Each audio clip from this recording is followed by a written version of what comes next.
Blog Talk Radio. Following ingredients include a look behind the scenes. Cook uncovered until hot. Add grooves to taste. I would like, if I may, to take you on a strange journey. Once upon a time, there was a little girl. The accident was over a year ago. A second woman has been elected president. The 12th planet has been named in the solar system. The last wild polar bear has died. I slept through it all. I was here for my waking. He called it a beginning. He said it was good. I think you may have thought that anything I did was good. Welcome to Transition Radio with your host, Mark Angelo Cummings. And your hostess, Jessica Lynn Cummings. The show for trans folks by trans folks, here to let your voice be heard.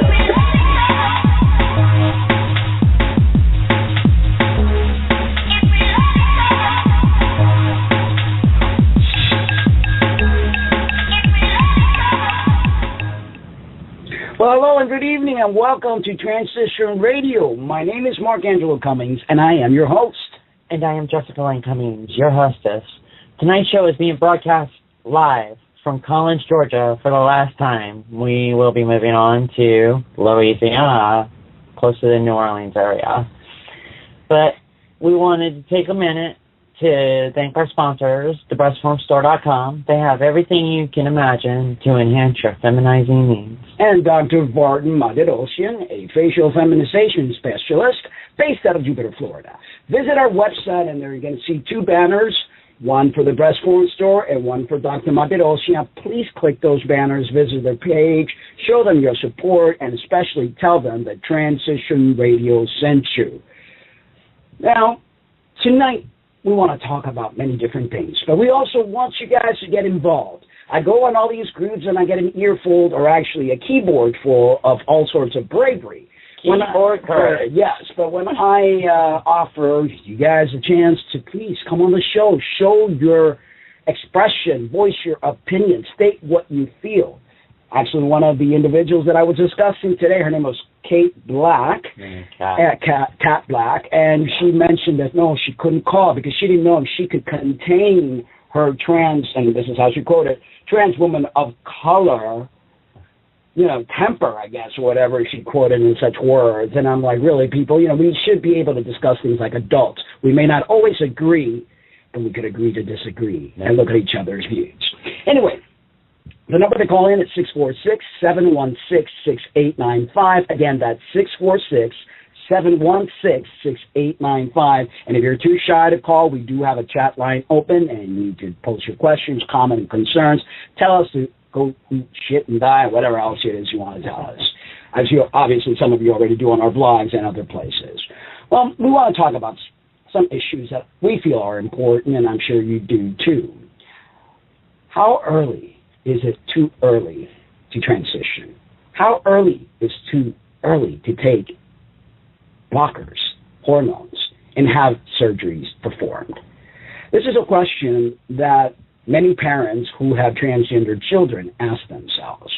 What effects does it have on parents that are true advocates for the children?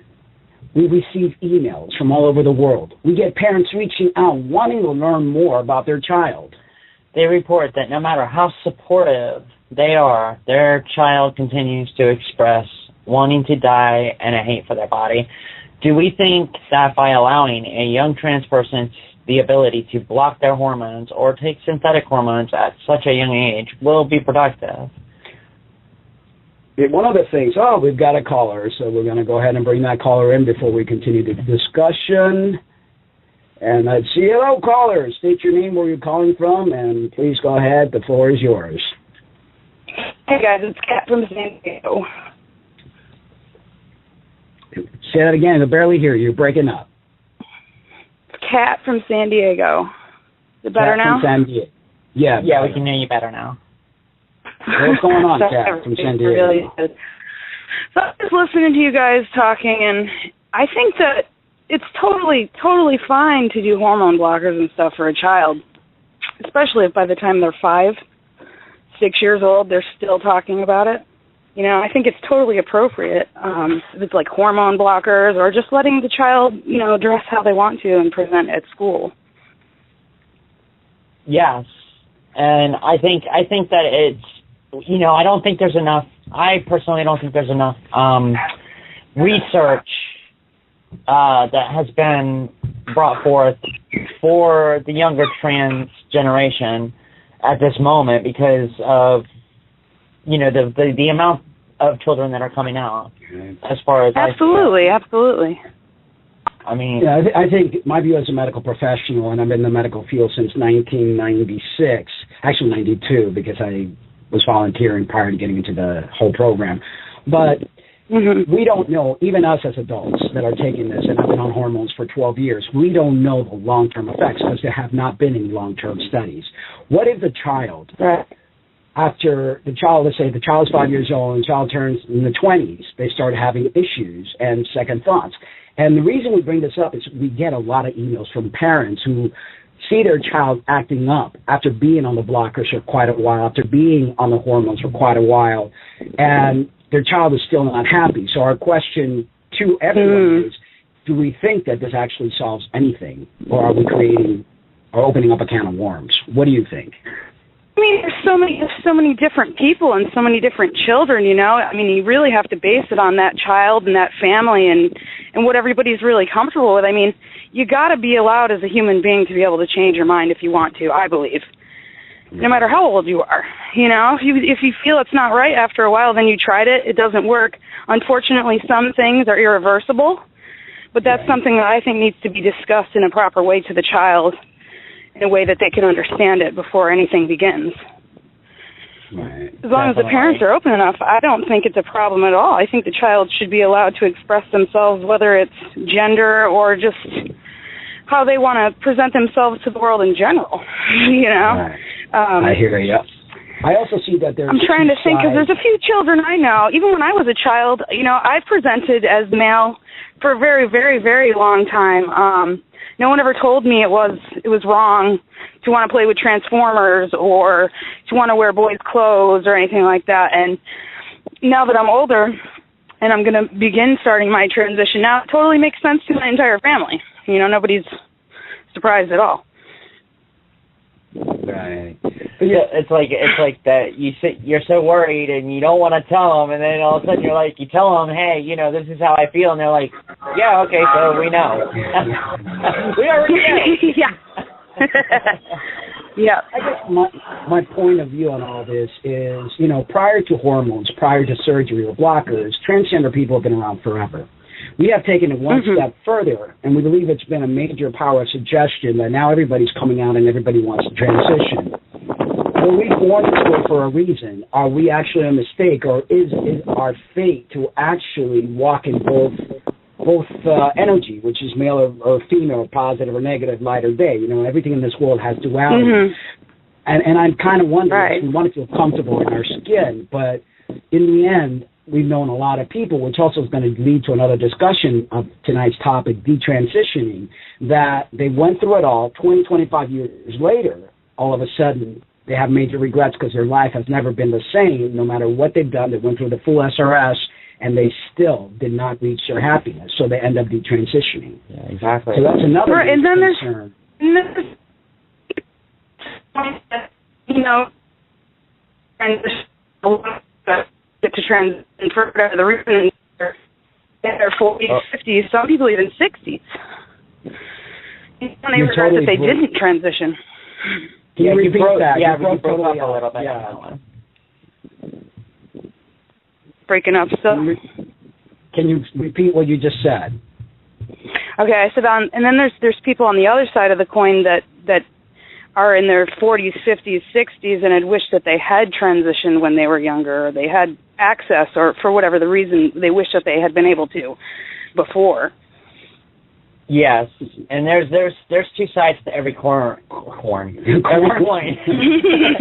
Corn. She's coin with that. Excuse me. Sorry, blonde brain fart comment. Okay.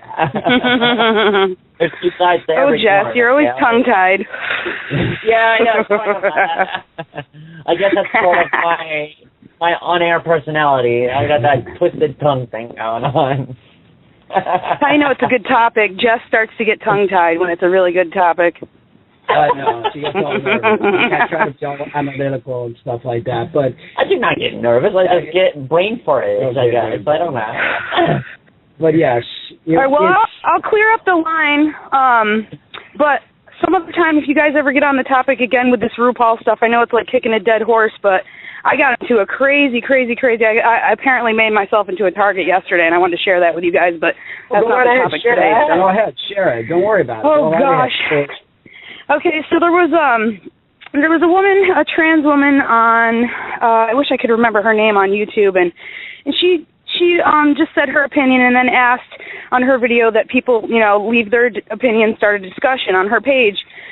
Well, there was a back and forth, as there always is. Some people agree, yes, it was completely out of line and it was so wrong and all this stuff. And then there's other people that were like, it's just a word, the context it was in wasn't even used in a demeaning way or a negative way.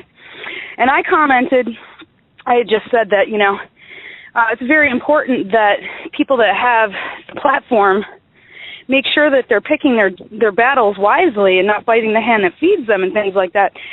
And this other trans woman got so angry. I got labeled a faggot. I was called all kinds of names, said I was a transposer. This person thought I was a man, a gay man, pretending to be a trans woman or a trans man. I'm not even sure if he knew what the hell I was talking about. I had never heard so much hate spewed at me in my whole entire life. And this was like 3 threads worth. This guy was just going off on everybody. Faggot this, faggot that, queer. It was crazy.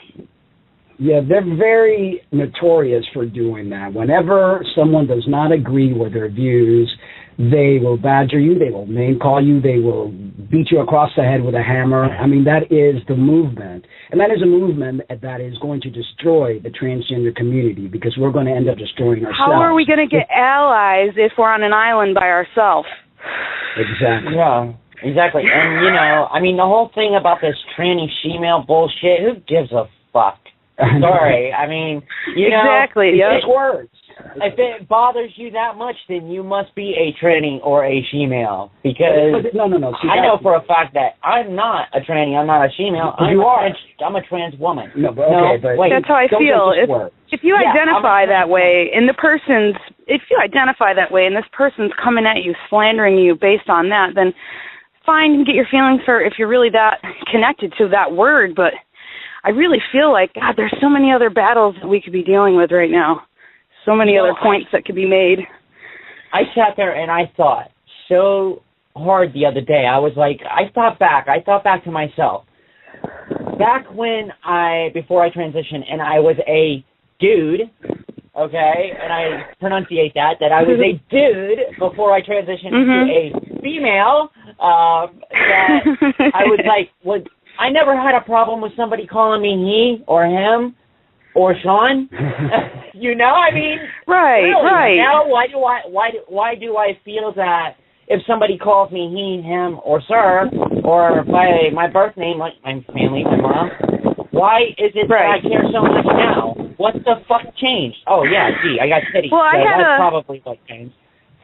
I had a little bit of an experience the other day. It was kind of interesting. So I'm in California, so I went to a dispensary to go get my medicine the other day, and when I got there, my ID still has the same female name on there. I haven't changed it yet or anything.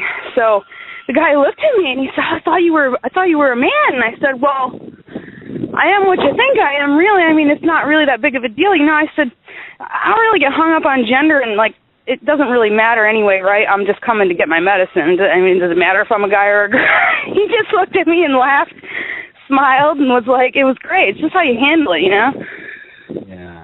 that's a problem with society. We take gender a little too seriously, and it's a form of division, like everything else, from color to religion to politics. Everything is divide, so that they could keep us fighting amongst each other. And it's like, look, we're all humans. That's all that matters. It doesn't matter if you have a dick or a pussy between your legs.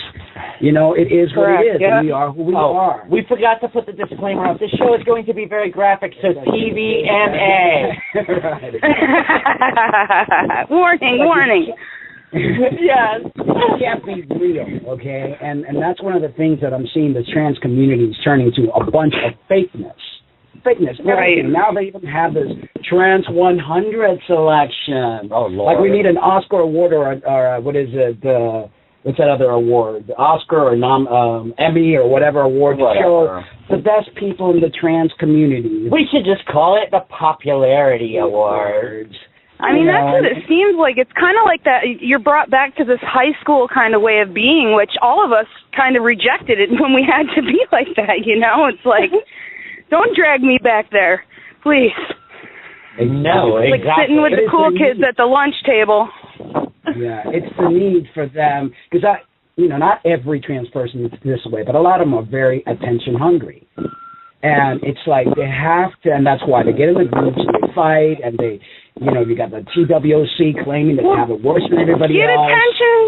Get attention by raising money. Help raise money for counseling for people, for surgeries. I mean, things that could save people's lives. Trans youth, the kids that are out there wanting to commit suicide because they're not comfortable in their own skin. I mean, why aren't people trying to fix that? Well, exactly. I mean, some people are. Don't get me wrong. Some people are. Just the ones that are complaining right now, I feel, aren't doing a damn thing for us or anyone else. They're probably not even helping themselves. Exactly. And, there was 2 individuals in the community that tried to put a type of pay-it-forward project together. Actually, 3 people. And 2, which was Buck Angel and Jody Rose, they had this thing that they were starting to where there was this thing where there was this fluctuation and circulation of money that would have flowed to put towards people's surgeries, MTF or FT, and Parker Marie Molly from this article writer that writes for The Advocate and stuff like that. She can't even figure out what Bitcoin is, but she knows all. Decided to slam them, just as she did slam California Adams and these other major advocates in the community. That's upsetting. It is. And there's another guy named who's anonymous. He had a pay-it-forward project who didn't get any support from the trans community. He was donating his own money. He was doing a bunch of stuff. I've noticed that the trans community just wants to whine and wants to argue and wants to battle. And I keep saying, look, it's the battle within yourself that you're expressing outside of yourself. Learn to clean your own house inside, and then you'll be able to find peace outside of the world. Exactly. That's what it's all about. You know what? I feel like a lot of these the MTFs that are complaining right now and making a big fuss, they're not only trying to separate themselves from the rest of the world, but now they don't even want anything to do with F2Ms. It's like, come on, we're all under the same umbrella here. Let's help each other instead of backpedaling. Yeah, they would fight their own shadow if they could. I mean, I don't know what it is. What my medical professional view is, it's the estrogen. I mean, I was born a female, and I know that when that time of month came along, I turned into the Tasmanian devil. Right. No, but seriously, I mean, it's hormones. No, it's not even the hormones. It's the fact that the male pride, they don't want to get rid of it. I live with you, my Jessica, and when that estrogen does whatever, I know exactly. Whatever. Okay. Maybe it's your testosterone. No, I don't think so. But either way, I mean, it's crazy. Yeah, estrogen will do that. Yeah, and we could speak because, we, thank God it only happens once a month. But imagine when you're taking estrogen every day, your hormone fluctuates dramatically. And I believe that has a lot to do with it. I'm not trying to be mean. I'm not trying to be condescending. I'm just trying to look at it. Especially if their levels aren't right. Exactly. Levels could be off the charts and they might not even know it. Exactly. I'm a bitch all the time. So, I mean, it looks like, I'm looking at it through not. another perspective. And instead of getting offended by why I say, they should look at it at a medical perspective and say, well, you know what? There might be something here. Why are we always arguing? Why are we always so petty with one another? You know, there's got to be something there. Right. And endocrinologists need to look into this. The gender specialists need to look into this. A lot of transgender people have more issues than just gender dysphoria. Yeah. I mean, and this person who was anonymous that was, like, trying to cut me up, and they didn't do a very good job. It was really just entertainment for me for a couple of days. But they were, like, really going off on physicality, like, talking about, like, oh, whichever type of trans person I was, good luck with a face like that if I was trying to be a woman, blah, blah. Here I am in the second year of my natural transition, feeling very good about this because this person thinks I'm a man completely already. I'm not even quite there yet. So I'm like, thank you, but geez, turn into some sort of a beast and try to eat my head. But, you know, it's like I was reminding her that, you know, we all have free speech and you're welcome and open to your opinion, and that's awesome. But all you're doing is proving my point that you can arm these words and they're just going to fly right back at you, you know, explode in your face. I mean, like, exactly. I felt more hate and bigotry from this other trans person than I've ever felt from these white bread, Republican, straight, small-town people that I grew up with my whole life. I couldn't believe it. Oh, I hear you. Trust me, I've been the target of that hate. I've been advocating since 2004. I left many groups because I found that my own were more attacking than the what they call cisgender community. I've been called all sorts of names. And it's cisgender. like, don't get me started on that word. Yeah, it's crazy. And now this whole trans women of color movement, because we don't believe that there should be a separation of subgroup in a group, only is going to create more problems. We need to unify ourselves. Well, they don't see it. Right. I mean, it's hard enough for people to understand just that there's a trans umbrella. Let's do it one piece at a time so these people can digest it, you know? But what I found out today after battling with someone online on Trans Role Model, that it's not even about trans issues. They're still fighting their pain from what their ancestor went through, and they have to let go of that. They have to let go of that and realize that every trans person, no matter what color, what ethnicity you are, we all go through the same thing. When you're being beaten up by somebody, they're not going to beat you up more because you're a woman of color. Now, what I've seen, and I've watched many videos, is that women of color are very confrontive. Combative. Yeah, yes. very. And they don't know when very to powerful. back down. Yes. And I'm not being racist here. This is what I have seen. And we even shared a video where you had a trans woman of color who turned around when somebody called her a faggot or a tranny and went to beat up the guy. Well, you know, if you're going to verbally abuse the person or try to beat up and then the other person turns around to defend themselves, they're going to look at the other guy as the bad dude. Case in point, you're giving those words the power to agitate you. If you take away the power from those words, make them meaningless. And walk away. They mean nothing. And walk away. And you diffuse the situation just like you diffuse the word. See, the problem is... You might even bless somebody with a little bit of knowledge in the middle of that, too, you know? Exactly. And that is our point. You can turn the situation around. Or at least make them think. Or make it worse. You know, you can make it an educational moment, or you can make it a violent moment. It could be your death, your jail time. You know, and Absolutely. that is... You know, that's one of the issues that we had with Susan McDonald being Trans 100 nominated, when she actually killed someone, stabbed a person in the heart. That person posed no threat to her. It was somebody else that smashed her face, but she jammed the scissor in his heart. Well, there's only two people that know what happened that day. Or a handful of people that know what happened that day. That actually know what happened that day. But, I mean, you know, the fact is that, you know, you know, from what the witnesses said and everything like that is because derogatory words were thrown, this person reacted, and somebody ended up dying. Yeah. Well, you know, it happened to be the tables were turned in Cece's favor at that point, but the fact is that, you know, the whole situation probably could have been avoided because of a word, tranny female.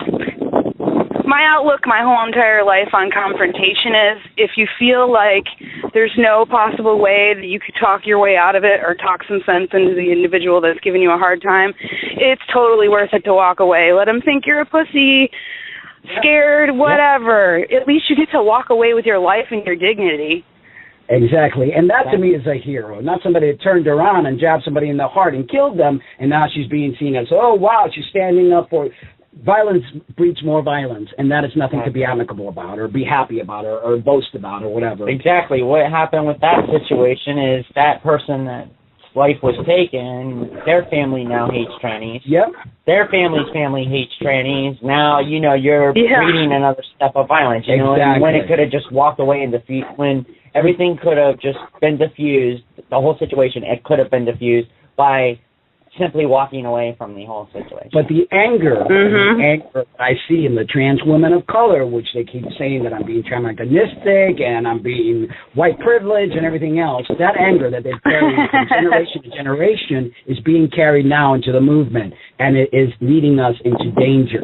I have nothing against black women. I love black women. I love black men. I just do not like the whole anger movement that is being created and has hijacked our trans community. They're so angry, they don't even know what they're mad at anymore or who they're mad at. It's just like you say anything that they deem is wrong, and watch out, shit's going to fly. Exactly. You know, and that's not the message I feel like as a community we should have out there, that, you know, if you say something to a trans person that they're not going to like, they're going to slander you online, or they're going to, you know, try to make you feel bad somehow. I mean, like, that's just ridiculous and childish, and I feel like we've come a lot further than that, and there's no reason to backpedal. Exactly, and the whole thing that gets me is the whole TWOC. They think that they have it much harder with jobs, with medical care, with housing, with abuse, with crimes against them, than any other trans woman in the community. And I'm sorry, I hate to say it, bigotry towards somebody in the transgender community does not see color. It sees trans. It only sees trans. You know, I don't care if that person, you know, you take that same person that transitioned from male to female and they're a person of color. Now, my view is that person, if they stay male, is going to be able to go get a job, be able to get assistance, et cetera, et cetera. But once they transition and become a woman and, you know, now they're transgender, they're not being offered these same things because they're transgender, not because of the color of their skin. I'm sorry, but, you know, I think it's a little crock of shit. But, you know, hey, it is what it is. Yeah, and that's what we got to see, and we got to stop this division. I mean, we interviewed somebody on our show named Kokomo, and every other word was she was a trans woman of color, everything about trans. And I was starting to get really upset. I'm like, this is a transgender show. We're talking about transgender people. I understand you're a trans woman of color, and I hear you, but you know what? Everybody else suffers that are transgender. It doesn't matter if you're green, blue, purple, or red. Exactly. I've been on absolutely, years. Whether it's the inner struggle or the way that people have treated you through your time on one or the other, all that pain. But you know what's funny? I've been unemployed for 2 years, and I am, you know, I'm a trans woman. If I would have stayed and not transitioned, and I would have stayed a male, I'd have a job, a good career, freaking everything anybody could ever want. But because I've got the stigma of being transgender, I don't have a job. It's very hard for me to find a job. There's people that will hire me, but, you know, the odds of them hiring me are not in my favor, let's put it that way. I have more chances of going on welfare and being on food stamps than anybody else out there. Yeah. So, right, absolutely. And it doesn't matter what color you are. Exactly. I could be purple. I could be a big purple dinosaur and call myself Barney. You know, and Barney the trans dinosaur. We've got 90 seconds left of the live show. Thank you so much for calling and for your input. We appreciate it. Thank you. And we look forward to meeting you when we get out to San Diego. Yes, definitely. We have stuff to do. We're going to have fun. Yeah. Oh, hell right, yeah. You too. Take care. All right, we'll talk to you later. Good night. Well, so many great, interesting topics that we discussed in that short period of time. We've got 60 seconds left of the live transition, but we are actually, our transition. Live transition? Yes. Okay, we're going to go ahead and read our Shame on You segment that was actually written by Michelle Spicer. If I can get this prompter to work now that I had a, here we go. And always technical difficulty. Well, Michelle Spicer wrote this article, and what does she call it again? Transgender Wars. How appropriate. Well, there is a war going on in the transgender community, a war of words that is causing a lot of damage to a lot of people in the transgender community, and it's making us look like crazy, aggressive, nasty people to the cisgender community. The word, of course, is trendy in all of its other forms that are tossed around not only the transgender community, but by many other factions in our society. These words have power, yes, but only if we let them. Right now, we are letting the words control us on a massive scale and spreading a lot of anger and hatred around. It's a sad fact that these words are not going to go anywhere. We are stuck with them, whether we like it or not. So the only option we have to regain our power over these bits of English language, is to take the words back. However, before we can contemplate doing something as progressive as that, we have to calm the, I think she meant to say fuck down. It was fuck. Yeah. Fuck the fuck, calm the fuck down. Blasting each other over this is pointless, childish, and chicken. Make sure to check the blog at shameonyou2014.blogspot.com for some really interesting and controversial topics and articles. And if there's something you want to report and have us talk about it, make sure to fill out the form provided on the blog. And you know, the blog is a success. There's a lot of people that go on there and they write all sorts of negative things, but there's a lot of people that also say a lot of great things. And you know what? It's looking at life on both sides. There is day, there is night. There's a lot of things that many of us will not agree on, but it's important to agree to disagree. And the blog shows a lot of things. I don't know if we're allowed to take this call, but let's see, because we're on the recording part of the show. Hello, are you there? Hello? Yes, who's this? Gabby, how are you? Gabby, hey, how are you, honey? Hi.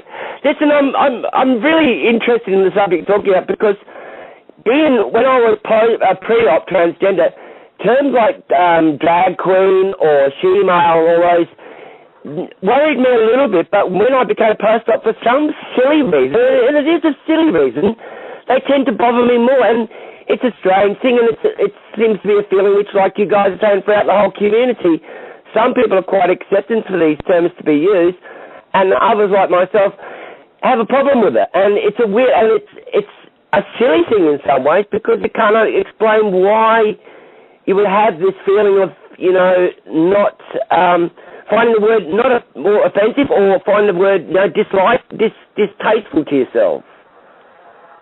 Exactly, and you know, it's one of those things that it's a word. It's a word. It's a word. I mean, I remember as kids, what was that old saying, sticks and stones will break your bones, but words can never hurt you? Yeah, but come on, how many times as a kid did we not get pissed off about the words we were called? Many times, but I think it stems to the point that, you know, like post-op women, and I'm not saying there's any difference between pre-op and post-op, but I just find that most post-op women find that, you know, the term she-male and things then seems to be to them a derogatory term because they've gone to that extra step to go and completely transform their whole body.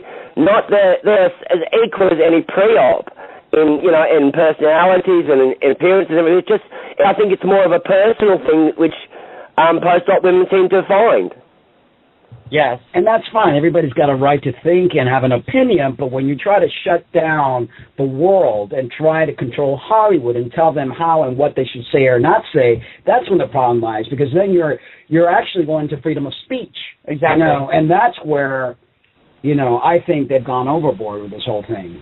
Exactly. Oh, I think too, Mark. I think it's been pushed to its actual limits. When you look at the media coverage, it's got just over some words being said and that, and the hostilities which it's creating within the world community about these words and about this name calling at each other. I mean, it's ridiculous where, you know, it's like what you probably said yourselves in some of your censors and some of your Facebook postings, censorship is just going out of control.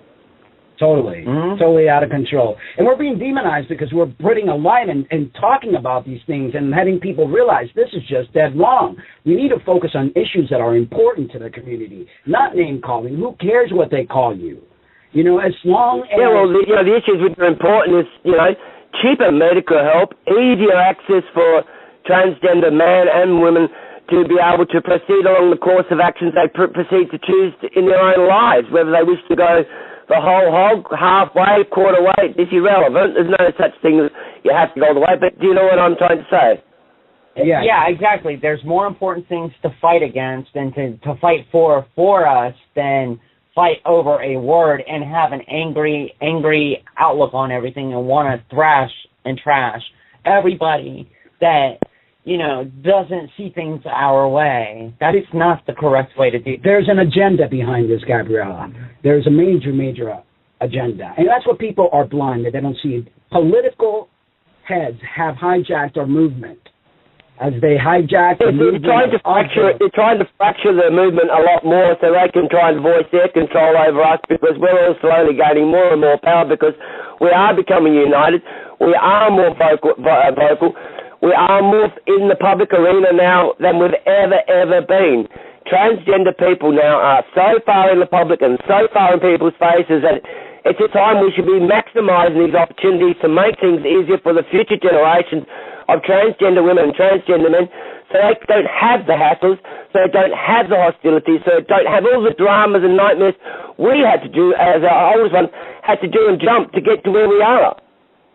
But the movement has been hijacked so that they could divide, so that we destroy ourselves and get a bad opinion in the public eye after we've worked so hard to get a good opinion. And this is what I've been saying for the longest time. This whole movement, which started with the TWOC, Janet Mock had a big stage there to make things really happen, to get people to really see our for things. The entire trans community. Exactly, but she ruined it. And ever since then, because we pointed this out, we have been known as white supremacists, we've been known as racist, and it has nothing to do with racism. It has all to do that this movement is angry and it will destroy our community. It will destroy what we have been doing. Exactly. We as a community in general. It's putting a bad taste in everybody's mouth because it's causing confusion with people who don't understand what really is going on and why is all this name calling being such a big drama and a big thing at the present time instead of just getting on with the rights and freedoms of us worldwide. I mean, there's girls and boys around the world who are getting killed every day, who are getting bashed every day, and if we don't unite, we're not going to be able to change the world faster, and it's going to take longer and longer, and we're still going to be living in the Stone Age. Exactly. And it's a shame because as far as we've come, I see us really moving back in time. And this movement, which I think is very political driven by GLAAD, driven by forces that we're not seeing, because there's people behind the scenes that are controlling what is being said. They have their own secret agenda, Mark. Say that again? They have their own secret agenda. Yeah, they do. Yeah. And that's when most people that are thinking, but you're against the trans woman of color. No, we're not against the trans woman of color. We're against the movement that's being created through the trans women of color. They don't even see that they're being used as pawns. Exactly. All that anger and all that year of suppression, and it's all coming out now, and it's not going to end up in a pretty picture. No, I don't think it will, Mark. If people don't wake up and get with the program of the worldwide movement of, freedom of our rights, freedom of our expression, and accept anyone, whether they're pre or post-op or whatever, but just understand that, we all have our own individual feelings. We all have our own tiny little bits of different ideology about how things are, and we just need to learn acceptance and appreciate each other for what we are. Exactly, and respect each other, and stop playing the victim, because I believe that we are special human beings. We're here for a reason. We're not here to blend in. We're not here to just be another gender. We didn't go from one box to enter another. There's bigger plans for the universe for us, and I just wish that people would see that. And until we see that, we will. Well, it's like a time warp, Mark. If we went back, several hundreds of years or thousands of years, we were treasured as an icons within our communities or in our cultures because we were a mixture of genders or a mixture of ideologies of a male and female personalities, which we are, and no one can dispute that. It's a false lie they're trying to. And to the stage where we were ostracized and demonized, to where we're only slowly now starting to get our true acceptance back, what our forefathers and foremothers had many years ago who were transgender. Exactly. Exactly. Okay, Brad, we want to thank you so much for... Yes, thank you very much for your time. I'm ringing you from Australia. It does cost me a lot of money. I love you guys, and I'm listening to you on the radio. Have a beautiful afternoon, beautiful evening, and good morning from Australia. All right. We love you too. We love you. Thank you so much for good evening from the United States. All righty. Take care. Take Thank care. you so much. Good night. Tomorrow morning. Yes. We love you. We love you. Thank Bye. You. Bye-bye. Good night. Good night. Well, we are on the road, and we'll be visiting different states in our journey or during our journey. If you're interested in having us perform our music, provide you your place of work, school, organization with sensible and no drama sensitivity training and education regarding transitions, please contact us at transitionradioshow@gmail.com. Again, that's transitionradio@gmail.com. You offer sensible and no drama sensitivity training. Yes, because everything else is fucking drama. But we will provide non-drama. Yes, we will take the drama out of it. Back in the day, before there was any seminars in education, I was one of the first to actually educate the medical community because I am a medical professional and I was looked upon as a consultant for many of these forums, and I created a major seminar with PowerPoint presentation and all that good stuff before all the drama set in. Anyway, guys, thank you so much. We will be hitting the road tomorrow morning. Heading towards Louisiana. It's an 11-hour and 41-minute trip. We're probably what is Louisiana famous for? Are they famous for their crawfish? That's what I thought. And their music. Yeah. Well, yeah, I know their jazz music and stuff like that. That's New Orleans. Yeah. But they're famous for their, crawfish, right? Yeah. There's not a lot of healthy food because I remember I went there once and I was like, a lot of fried food. Yes. But it's all about living and enjoying life, and that is what it's all about. Enjoying the journey, stop fighting what is, and just love and be loved.